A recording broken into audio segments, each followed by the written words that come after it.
Patient is Amit Kumar, 45-year-old patient, asthmatic attack. Patient severe condition bronchoconstriction and conductive system fail. Patient को congestion हुआ है, conductive system fail हुआ है patient को, तो this is the last procedure is the CPR cardiopulmonary resuscitation. CPR cardiopulmonary resuscitation या इसी को बोलते हैं sir BLS, basic life support. Patient का कंडक्टिव सिस्टम फेल हो गया, कंजेशन हो गया बॉडी के अंदर, वो टू लेक कंडक्टिव सिस्टम कौन सा? कंडक्टिव सिस्टम में एसी नोड एबी नोड होते हैं सर, ये फेल हो गए, वहाँ से इम्पल्स है नो इलेक्ट्रिकल इम्पल्स आते हैं एसी नोड एबी नोड से, वो फेल हो गए, वहाँ से आना यानी पंपिंग करना बंद कर दिया है, स्टॉप करना ब्रीथिंग करना बंद कर दिया। तो हमें क्या करना है, पेशेंट को असिस्ट करना है। फर्स्ट प्रायोरिटी ये है कि पेशेंट को असिस्ट करना है। पेशेंट वहाँ से रिसीव ले लिया, पेशेंट कंडीशन लेके आया ब्रोंकोकॉन्स्ट्रिक्शन सीवियर, ये हम कह रहे हैं कि ब्रोंकोकॉन्स्ट्रिक्शन है, सांस लेने में दिक्कत आ रही है पेशेंट को, दूसरा कंडक्टिव सिस्टम फेल हुआ है। पेशेंट रिसीव कर लिया, पेशेंट का क्या करना है, पेशेंट को चेक करना है, पेशेंट का असेसमेंट करना है, पेशेंट को पूछना है हेलो अमित, हेलो अमित, अमित अमित का रेस्पॉन्स दे रहा है सर, रेस्पॉन्स दे रहा है तो सीपीआर की नो नीड ऑफ सीपीआर, क्योंकि पेशेंट को कैसा है, कॉन्शियस है, कॉन्शियस पेशेंट को सीपीआर की रिक्वायरमेंट नहीं है। पेशेंट से पूछ रहे हैं हेलो अमित, अमित अमित अमित रेस्पॉन्स नहीं दे रहा है, नीड ऑफ सीपीआर, अमित नाम नहीं बता रहा अपना, कोई रेस्पॉन्स नहीं दे रहा है, नीड ऑफ सीपीआर, सीपीआर की नीड है, उसमें भी देखना है अपने को सीपीआर की नीड है, यानी पेशेंट कैसा है, अनकॉन्शियस, अनकॉन्शियस है तो नीड ऑफ सीपीआर, अनकॉन्शियस है तो क्या स्टेप फॉलो करेंगे अपन, अनकॉन्शियस पेशेंट है, अनकॉन्शियस पेशेंट में भी देखना है अपने को, स्टेप फॉलो करते हैं अपन CAB, circulation airway breathing, circulation airway breathing. Circulation में सर अपने को क्या पल्स चेक करनी है, ठीक है, अडल्ट है तो कैरोटिड पल्स चेक करते हैं, चाइल्ड है तो फ्यूमरल पल्स चेक करते हैं, इन्फेंट तो ब्रैकियल और फ्यूमरल पल्स चेक करते हैं, पल्स चेक करनी है सर्कुलेशन में। अगर सर्कुलेशन में पेशेंट का कैरोटिड पल्स फील हो रही है, अनकॉन्शियस पेशेंट है पल्स फील हो रही है तो सीपीआर नहीं देना है, नो नीड ऑफ सीपीआर। अगर पल्स एब्सेंट आ रही है तो नीड ऑफ सीपीआर, सीपीआर देना है, सीपीआर देना है, पल्स चेक कर लिया अपन ने, no need of CPR. Conscious में तो नहीं है सीपीआर की रिक्वायरमेंट, अनकॉन्शियस में है, अनकॉन्शियस में भी पल्स फील हो रही है उसको नहीं देना है सीपीआर, जिसमें पल्स फील नहीं हो रही है उसको सीपीआर देना है सर। अब कंपोनेंट की बात करें तो पेशेंट अपन ने रिसीव कर लिया, पेशेंट के लिए क्या है, पोजीशन प्रोवाइड करानी है, अपन ने पल्स चेक कर ली सर, पल्स चेक कर लिए लास्ट 10 सेकंड तक, इससे ज़्यादा पल्स हम चेक नहीं कर सकते क्योंकि पल्स एबनॉर्मल आती है बाद में, पल्स पेशेंट को पल्स फील नहीं हो रही है तो अपने को सीपीआर देना है। कंपोनेंट की बात करें तो सर्कुलेशन में अपन ने ब्लड सर्कुलेशन में पल्स चेक कर ली, इसी का मतलब सर्कुलेशन पल्स चेक कर ली, पल्स चेक कर ली तो पेशेंट को क्या पोजीशन प्रोवाइड करानी है, सीपीआर देंगे, सीपीआर देंगे तो पोजीशन प्रोवाइड करानी पेशेंट को, तो पेशेंट को supine position with firm and flat surface area होना चाहिए, supine position with firm and flat surface area होना चाहिए। पेशेंट की पल्स चेक कर ली, पेशेंट को पोजीशन प्रोवाइड करा दी, ठीक है।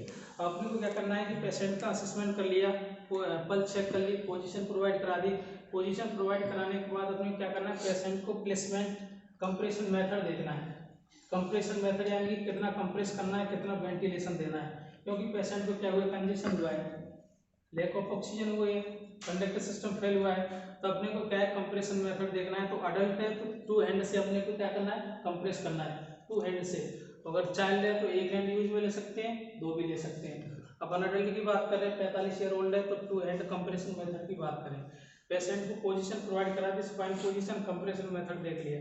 नेक्स्ट स्टेप की बात करते हैं कंपोनेंट में, placement of the hand, placement of the hand, hand का प्लेसमेंट आप सीपीआर दे रहे हैं तो कहाँ करेंगे, तो अपने को क्या हार्ट की लोकेशन पता होना चाहिए, हार्ट की लोकेशन पता होना चाहिए, और ऐसे cavity mediastinum between the two लंग्सों के बीच में अपना हार्ट होता है, ऊपर वाला पोर्शन बेस, नीचे वाला अपेक्स होता है, ठीक है।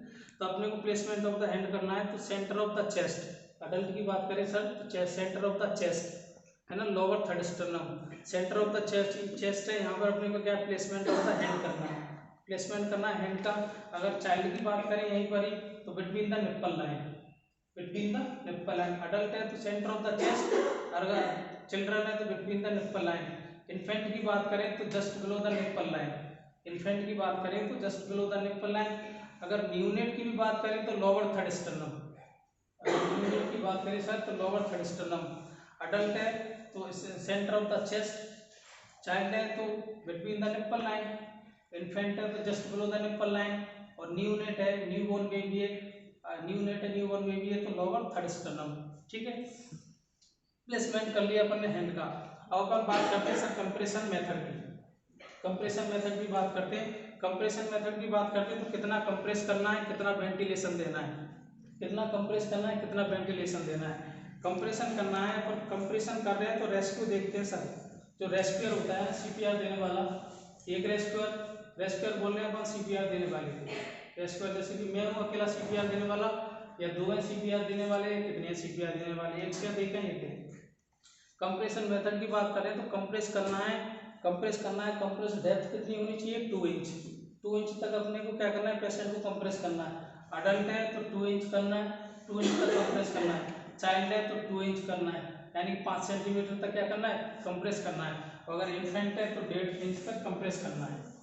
इन्फेंट है तो क्या करना है, 1.5 इंच तक कंप्रेस करना है। अपन रेस्क्यूअर की बात करें, अगर अडल्ट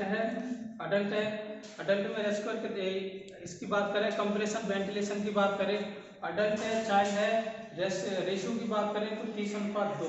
अगर एक रेस्क्यूअर मान लीजिए मैं अकेला सीपीआर देने वाला हूँ तो 30:2। पहले मैं 30 क्या करूँगा, कंप्रेस करूँगा, फिर 2 वेंटिलेशन दूंगा। अगर अपने पास पेशेंट BLS है, बेसिक लाइफ सपोर्ट, पेशेंट बाहर है तो माउथ टू माउथ ब्रीथ दे सकते हैं। अगर पेशेंट अपने हॉस्पिटल में एडमिट है तो फिब्रिलेटर वेंटिलेटर लगा होता है या फिर एम्बू बैग होता है। एम्बू बैग पे अपन पेशेंट को माउथ टू माउथ ब्रीथ दे सकते हैं। इसे एम्बू बैग से दे सकते हैं। अगर एम्बू बैग अपने पास नहीं है तो माउथ टू माउथ दे सकते हैं, ब्रीथ दे सकते हैं। Ambu bag artificial manual breathing unit, Ambu bag sir mouth to mouth दे सकते हैं, पेशेंट को ब्रीथिंग दे सकते हैं, ब्रीथिंग दे सकते हैं। पेशेंट के एयरवे की बात करें, एयरवे क्योंकि पेशेंट को ब्रोंकोकंस्ट्रिक्शन हो रहा है, ब्रोंकोकंस्ट्रिक्शन हो रहा है, एयरवे में सांस लेने में दिक्कत आ रही है, तो एयरवे में पेशेंट को क्या करना है, कौन सी पोजीशन देनी है, head tilt and chain lift method use में करना है। हेड टिल्ट इस तरीके से यूं, चेन लिफ्ट मेथड यूज में करना है, यूं करके, ताकि एयरवे पूरा ऑक्सीजन पूरी जा सके, है ना, माउथ टू माउथ एयरवे जा सके। अगर मान लीजिए ये तो नॉर्मल पेशेंट है, अस्थमैटिक अटैक का पेशेंट है, अगर सर ट्रॉमा का पेशेंट आ गया तो अपने जॉ थ्रस्ट मैनुअल यूज में लेना है। इस तरीके से जॉ थ्रस्ट मैनुअल, इस तरीके से जॉ थ्रस्ट मैनुअल। किसका, ट्रॉमा का पेशेंट है, नॉर्मली पेशेंट तो हेड टिल्ट पोजीशन अपने को लेनी है, ठीक। उसके बाद सीपीआर देना है अपने को। सीपीआर कंप्रेशन वेंटिलेशन की बात करें तो अडल्ट में और चाइल्ड में तो हो गया 15:, अडल्ट में हो गया 30:2, चाइल्ड में हो गया 15:2। अगर न्यूनेट की बात करें, न्यूबॉर्न की बात करें सर तो 90:30 होता है, यानी कि 3:1। 90 बार अपन कंप्रेस करेंगे, हर को कंप्रेस करेंगे, 30 बार वेंटिलेशन देंगे। 90 बार कंप्रेस करेंगे, 30 बार वेंटिलेशन देंगे। अगर रेस्क्यूअर एक है, रेस्क्यूअर में अकेला हूँ तो पहले कंप्रेस करूंगा, फिर वेंटिलेशन दूंगा, फिर कंप्रेस करूंगा, फिर वेंटिलेशन दूंगा। सर 5 साइकिल इस तरीके से कंप्रेस करना है, वेंटिलेशन देना, 5 साइकिल 2 मिनट में कंप्लीट करनी होती है सीपीआर वाले पेशेंट में। 5 साइकिल 2 मिनट में कंप्लीट करनी है। अगर 2 रेस्क्यूअर है, मैं एक और सीपीआर देने वाला, तो मेरी 5 साइकिल कंप्लीट होने के बाद ही मैं अपनी पोजीशन चेंज करूंगा, उससे पहले पोजीशन चेंज नहीं करनी है। मेरी 5 साइकिल कंप्लीट हो गई, मैंने पहले सीपीआर कंप्रेस किया था, अगले ने वेंटिलेशन दिया था, तो वो पोजीशन चेंज कर लेगा। अब मैं वेंटिलेशन दे लूँगा, वो कंप्रेस कर लेगा। 2 मिनट में 5 साइकिल कंप्लीट करनी होती है। 2 मिनट में 5 साइकिल कंप्लीट करनी, तब रेस्क्यूअर क्या कर सकता है, अपनी पोजीशन चेंज कर सकता है। रेस्क्यूअर क्या करेगा, अपनी पोजीशन चेंज करेगा। अब अपन सर सीपीआर दे रहे हैं तो अपने की हैंड का प्लेसमेंट कर रहे हैं अपन, तो जो अपना डोमिनेंट हैंड होता है सर ये ऊपर होना चाहिए, नॉन डोमिनेंट हैंड नीचे होना चाहिए, तब अपन कंप्रेस कर सकते हैं। दूसरी बात अपने को ये ध्यान रखना है कि अपन सीपीआर दे रहे हैं, हॉस्पिटल के अंदर दे रहे हैं, बाहर दे रहे हैं, कहीं भी ये अपनी बटैक से इसमें बैंड नहीं होना चाहिए सर, बटैक से इसमें बैंड नहीं होना चाहिए, एकदम स्ट्रेट होनी चाहिए। दूसरी बात ये अपनी एल्बो है, ये अपनी एल्बो स्ट्रेट होनी चाहिए। अगर बैंड होगा सर तो आप कंप्रेस नहीं कर पाओगे। एल्बो के अंदर मैडम बैंड नहीं होना चाहिए, कंप्रेस करना है इस तरीके से, कंप्रेशन करते जाना है, वेंटिलेशन देना है, कंप्रेस करना है, वेंटिलेशन देना है, इस तरीके से। दूसरा ये है कि airway head tilt chain lift method use करते हैं। ब्रीथिंग की बात करें तो एक ब्रीथ देनी है, दूसरी ब्रीथ देनी है। एक ब्रीथ 6 से 8 सेकंड में देनी है।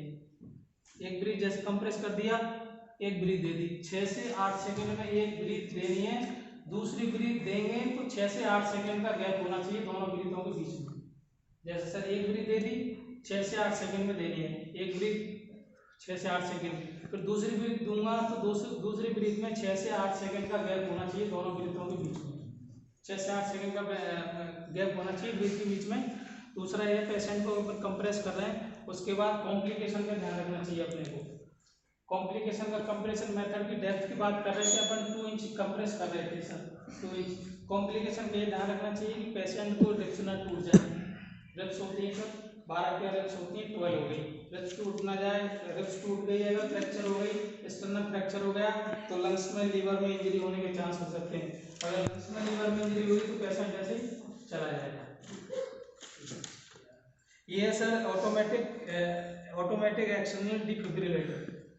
ये ऑटोमेटिक एक्सटर्नल डिफिब्रिलेटर ये क्या करता है एक्चुअली सर, जो अपनी हार्ट की जो वेव चलती है ना, रिदम होती है हार्ट की रिदम, इससे अपन इलेक्ट्रिकल शॉक प्रोवाइड कराते हैं पेशेंट को। इससे कंडक्टर सिस्टम फेल होता है ना, अपना कंडक्टर सिस्टम फेल होता है तो इलेक्ट्रिकल शॉक प्रोवाइड कराते हैं, यानी कि रिदम प्रोवाइड कराते हैं। एक तो अरिथमिया हो जाता है, पेशेंट की एब्नॉर्मल रिदम चलने लग जाती है एकदम से, क्योंकि पेशेंट को डिफिकल्टी और डिस्निया हो रहा था, ब्रीथिंग सांस लेने में दिक्कत आ रही थी, एकदम से एब्नॉर्मल रिदम चलने लग जाएगी। तो इसको क्या अपन स्टार्ट करते हैं, ये इलेक्ट्रिकल ये रिदम को मेंटेन करेगा।